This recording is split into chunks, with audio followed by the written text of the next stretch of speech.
Spain and Portugal dominated early European colonization, France was determined to claim its share of the New World's bounty. In April 1534, the first significant French expedition set sail when Jacques Cartier departed from St. Malo with 2 ships and approximately 60 sailors. King Francis I had commissioned this voyage with clear instructions: find gold, discover a passage to Asia, and extend France's influence across the Atlantic.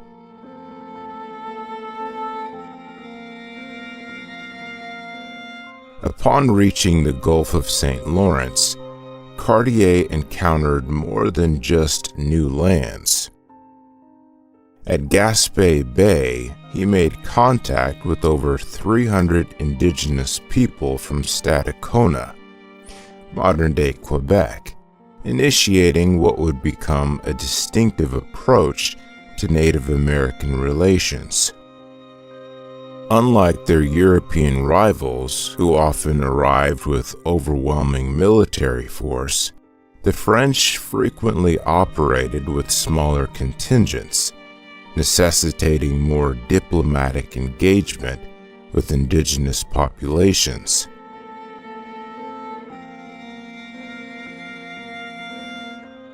This first meeting established a pattern that would characterize French colonial relationships for generations.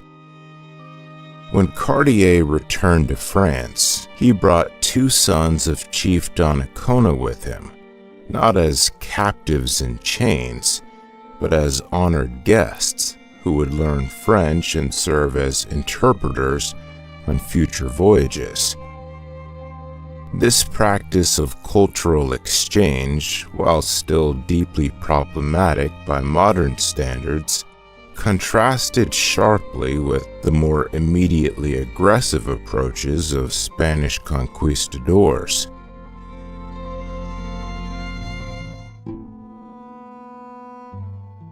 The following decades revealed that France's approach to empire building would differ fundamentally from its competitors.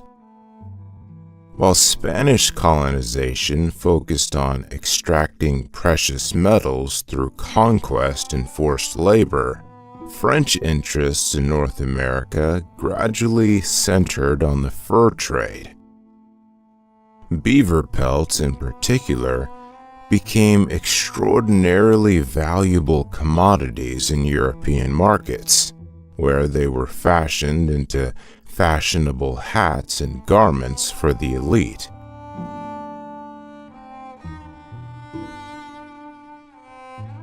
This economic foundation shaped France's entire colonial strategy. Rather than establishing large settler colonies requiring vast agricultural lands and the displacement of indigenous people, the French built trading networks that depended on native hunters and trappers.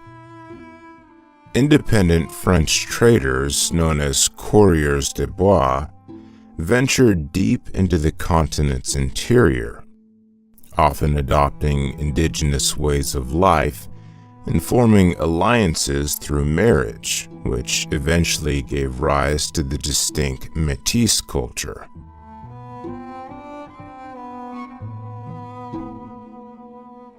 However, France's early colonial ambitions faced significant setbacks.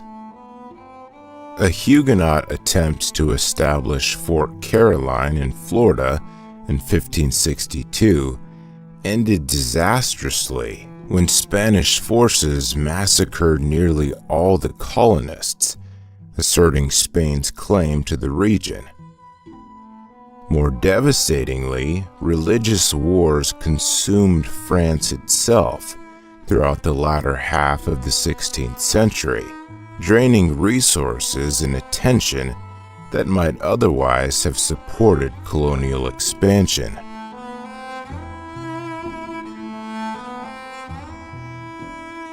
Despite these challenges, French engagement with North America continued through seasonal settlements.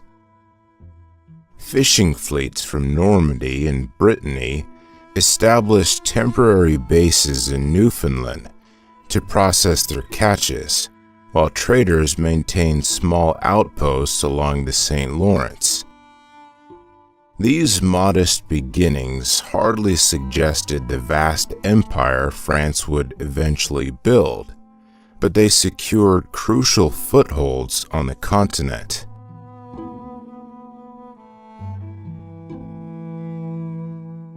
Not until 1627, with the establishment of the Company of 100 Associates by Cardinal Richelieu, did France make its first serious attempt at organizing colonial efforts in New France.